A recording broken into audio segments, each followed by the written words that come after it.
నమస్తే వీత్రుని స్వాగతం. Telangana election fight అయిపోయింది. ఇప్పుడు మిగిలిందల్లా తమ పని తాను చేసుకుంటూ ప్రజలకు అందుబాటులో ఉండటమే. మనతో పాటు ఇప్పుడు ఫతేనగర్ కార్పొరేటర్ సతీష్ గౌడ్ గారు ఉన్నారు. వారిని అడిగి మరికొన్ని విషయాలు తెలుసుకుందాం. నమస్తే సార్. నమస్తే. బాగురా సార్? బాగున్నాం. అత్యధిక మెజార్టీతో గెలిపించినటువంటి రాష్ట్ర ప్రజలు మరి మీ యొక్క ఎమ్మెల్యే గారు గెలిచిన సందర్భంగా మీరు ప్రజలకు ఏ రకంగా శుభాశీస్సులు తెలియజేస్తారు? రాష్ట్రంలో తెలంగాణ జాతిపిత కేసీఆర్ గారు ప్రవేశపెట్టిన సంక్షేమ పథకాలు అయితేనేమి, అదేవిధంగా మా నియోజకవర్గంలో మా ప్రియతమ శాసనసభ్యులు మాధవన్ కృష్ణారావు గారు చేసిన అభివృద్ధికి అందించిన ప్రజలకు, పేద ప్రజలకు అందించిన సంక్షేమ పథకాలు ప్రజలు బ్రహ్మరథం పట్టారు. రాష్ట్రంలో ఏకంగా వన్ సైడ్ మెజార్టీగా 88 సీట్లు ఇచ్చిన ప్రజలకు, అలాగే మా నియోజకవర్గంలో నందమూరి వంశానికి చెందినటువంటి హరికృష్ణ గారి కూతురు సుహాసిని గారు నిలబడ్డా కానీ ప్రజలు అభివృద్ధికి, సంక్షేమ పథకాలకు భారీ మెజార్టీతోటి ఆంధ్ర నుంచి బలగం అన్ని రకాలుగా దిగినప్పటికీ మా నియోజకవర్గంలో, మా డివిజన్లో పబ్లిక్ అంతా బలంగా సమాధానం చెప్తూ 41,000 మెజార్టీతోటి మా ఎమ్మెల్యే గారిని గెలిపించడం జరిగింది. అందువల్ల ప్రజలకు ప్రత్యేక ధన్యవాదాలు తెలియజేస్తున్నాం. ఎందుకంటే అంగు ఆర్భాటాలకు, సినీ హీరోలకు ప్లస్ డబ్బుకు తెలంగాణ ప్రజలు తావివ్వరని ఒక గట్టి సమాధానం ఏపీ, తెలంగాణ రెండు రాష్ట్రాలకు ప్రజలు మా కూకట్పల్లి నియోజకవర్గం నుంచి ఇచ్చారు. అదేవిధంగా కేసీఆర్ గారు ప్రవేశపెట్టిన సంక్షేమ పథకాలు ప్రతి గడపని తట్టాయి. మేము ప్రచారంలో భాగంగా ప్రతి ఇంటిని తట్టినప్పుడు ప్రతి మహిళ, ప్రతి పురుషులు అందిన సంక్షేమ పథకాలు అయితేనేమి, అభివృద్ధి ఫలాలు అయితేనేమి, గతంలో మేము ఎప్పుడు చూడని అభివృద్ధి కానీ సంక్షేమ ఫలాలు కానీ కేసీఆర్ గారు అందిస్తారు. కాబట్టి కేసీఆర్ గారికి తప్ప వేరే వారికి ఓటేసే ఆలోచనే మాకు లేదని చెప్పడం, గంటాబద్ధంగా చెప్పడం జరిగింది. మా గెలుపు అప్పుడే ఖాయమని మాకు నెలకిందనే తెలుసు. మెజార్టీతో సహా మేము అంచనా వేసుకోవడం జరిగింది. ఎందుకంటే ఫతేనగర్ డివిజన్లో 48,000 ఓటర్లు ఉండే. ఆ 48,000 ఓటర్లలో 25,800 ఓట్లు పోలయ్యాయి. 25,800 పోల్లో 14,650 ఓట్లు టీఆర్ఎస్ పార్టీకి పోలయ్యాయి. 14,650 టీడీపీకి 6,900 పడితే 7,654 భారీ మెజార్టీ మా ఫతేనగర్ డివిజన్ నుంచి ఇవ్వడం జరిగింది. ఎందుకంటే మా ఫతేనగర్ డివిజన్ వచ్చేసి ఒక మినీ ఇండియా లాంటిది.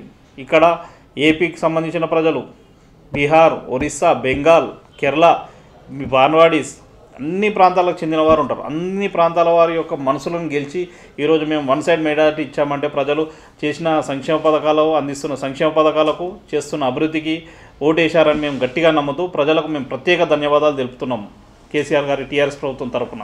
కేటీఆర్ గారికి వర్కింగ్ ప్రెసిడెంట్ ఇచ్చారు. ఇంతకుముందుకు మీరు మున్సిపాలిటీ మినిస్టర్గా ఉన్నటువంటి కేటీఆర్తో మీరు కూడా విధులు పంచుకోవడం జరిగింది. మీకు ఎలా అనిపిస్తుంది? కేటీఆర్ గారికి వర్కింగ్ ప్రెసిడెంట్ ఇవ్వడం చాలా అవసరం. సరైన సమయంలో కేసీఆర్ గారు సరైన నిర్ణయం తీసుకున్నారు. ఎందుకంటే కేటీఆర్ గారు అటు క్లాస్, అటు మాస్ లీడర్ అన్నీ కలిపిన వ్యక్తి. అయినా అన్ని వర్గాల వారిని ఆయన ఆకట్టుకునే శక్తి ఉంది. ఇటువంటి టైంలో బేసిక్గా పార్టీ కూడా కింది స్థాయి నుంచి స్టాండర్డ్ కావాలి కాబట్టి అటువంటి నాయకుడు అవసరం. కాబట్టి కేసీఆర్ గారు మంచి నిర్ణయం తీసుకున్నారు. మేమందరం మంచి హృదయంతో మేము స్వాగతిస్తున్నాం ఆ నిర్ణయాన్ని. కేటీఆర్ గారికి మద్దతుగా. సతీష్ గౌడ్ అంటే ఒక మాస్లో మంచి ఇమేజ్ ఉంది. మీరు కొంగరకలం సభల నుంచి కూడా ఖచ్చితంగా ప్రతిరోజు ప్రజల్లో మమేకమవుతున్నారు. కొన్ని సందర్భాల్లో మేము కూడా చూడడం జరిగింది. ఈ ర్యాప్ అంతా ఎలా ఏర్పడింది? ప్రజలతో మీరు ఎలా సన్నద్ధం అవుతుంది? ప్రజలు మాకు 5,500 మెజార్టీ ఇచ్చారు. మాకు ఏ రోజైతే ఒక వన్ సైడ్ మెజార్టీ ఇచ్చారో, ఎందుకంటే గతంలో గెలిచినప్పుడు గత కార్పొరేటర్కి 5,500 ఓట్లు పోలయ్యాయి. 5,525 ఓట్లు పోలయ్యాయి.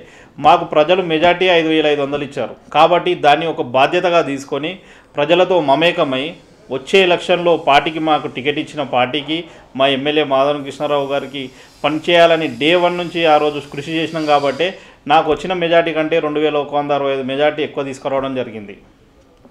సమస్యలు తీసుకొని మీ దగ్గరకు వచ్చినప్పుడు వాళ్ళు వస్తుంటేనే ఆ సమస్య ఏందని తెలుసుకొని సమస్య పరిష్కరిస్తారని కూడా ఒక టాక్ ఉంది ప్రజలలో. ఇది ఎలా వీలవుతుంది? సమస్య అంటే మేము ప్రజలకు అందుబాటులో ఉంటాం. ప్రతి ఒక్క ఇంట్లో మన నంబర్ ఉంటుంది. దాదాపు ఫోన్ నంబర్ల ద్వారా కాంటాక్ట్ అవుతారు. ఏమన్నా ఎవరన్నా ఉన్నా వచ్చి కలుస్తామని చెప్పినా అవసరం లేదు.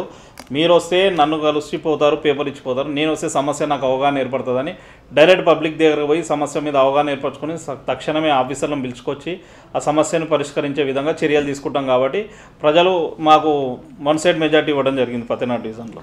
అయితే ఇప్పటివరకు మీరు 3 సంవత్సరాలు అవుతుంది కార్పొరేటర్ అయ్యి. ముఖ్యమైన ప్రధాన అంశాలు తీర్చారా? ఒకవేళ తీర్చాల్సి 2.5 సంవత్సరాలు మీ ఎమ్మెల్యేలో ఉన్నాడు, మీ ప్రభుత్వం ఏర్పడింది, త్వరగా తీర్చడానికి ప్రయత్నిస్తారా? మొదటగా మేము గెలిచినప్పుడు మౌలిక సదుపాయాలు దాదాపు 20-30 సంవత్సరాల కింద వేసిన డ్రైనేజు, రోడ్డు, వాటర్ లైన్ వ్యవస్థ దారుణంగా ఉండే. దాన్ని మెయిన్గా తీసుకున్నాం. ఎందుకంటే ప్రజలకు కావాల్సిన మౌలిక సదుపాయాలు కాబట్టి అవి తీసుకొని దాదాపు 80% అవి క్లియర్ చేయగలిగినాం.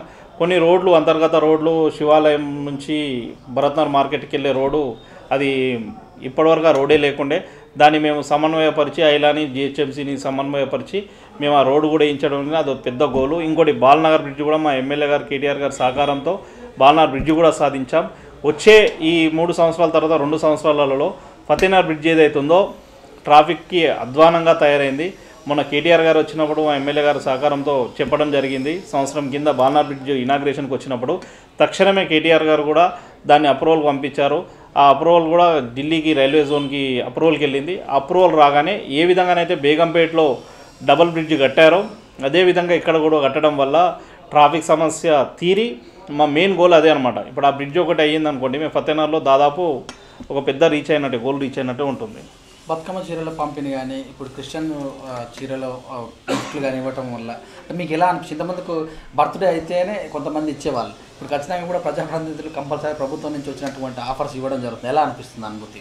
మేము ఈరోజు తెలంగాణ రాష్ట్ర సమితి పార్టీలో ఉండి కార్పొరేటర్గా ఎన్నికైనందుకు ఒక అదృష్టంగా భావిస్తున్నాం. ఎందుకంటే ప్రతి ఒక్క ఇష్యూ ప్రజలతో మమేకం కావడానికి ప్రభుత్వం యొక్క పథకాలే కానీ, చేస్తున్న అభివృద్ధి కార్యక్రమాలే కానీ, పబ్లిక్కి మమేకమై ఒక కార్పొరేటర్ కానీ ఎమ్మెల్యే కానీ ఇస్తుర్రు అని ఒక ప్రభుత్వం ప్రజలకు దగ్గరయ్యే విధంగా ప్రభుత్వ పథకాలు ఉన్నాయి. కాబట్టి మేము ఇప్పుడు కార్పొరేటర్ కావడం ఎన్నో జన్మల సుకృతంగా భావిస్తున్నాం. అయితే మొత్తం మీద చూసుకున్నట్టయితే ఈ సమస్యలన్నీ కూడా ఎమ్మెల్యే గారి దగ్గర తీసుకుని వెళ్ళి త్వరగా కంప్లీట్ చేస్తారని చెప్తున్నారు. Okay sir, thank you. మీ విలువైన సమయాన్ని మా V3 న్యూస్కి ఇచ్చినందుకు, మీ యొక్క విశ్లేషణ చేసినందుకు మీకు ధన్యవాదాలు. Thank you.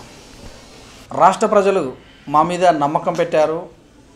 సువాసిని నివాడబెట్టినప్పటికీ కూడా, నందమూరి వంశం నుంచి సువాసిని నివాడబెట్టినప్పటికీ కూడా ప్రజలు మా మీద నమ్మకం పెట్టి ఇక్కడ ఉన్నటువంటి అసెంబ్లీ అంటే ఖచ్చితంగా కూడా రాష్ట్రం, దేశం, మినీ ఇండియా అంటారు, అందరూ కూడా మా మీద నమ్మకం పెట్టి భారీ మెజార్టీతో గెలిపించారు. నేను ఉన్నటువంటి సమస్యలన్నీ కూడా దాదాపు తీర్చాను. ఇప్పుడు ఉన్నటువంటి సమస్య ఏదైతుందో అది ఖచ్చితంగా కూడా అసెంబ్లీ మా ఎమ్మెల్యే గారి దృష్టికి తీసుకెళ్ళి అవన్నీ తీస్తానని సతీష్ గారు మనకు V3 న్యూస్ ముఖాముఖిలో చెప్పడం జరిగింది. చూస్తూనే ఉన్నాను V3 న్యూస్. కెమెరామెన్ రవితో మీ సురేష్ దండు.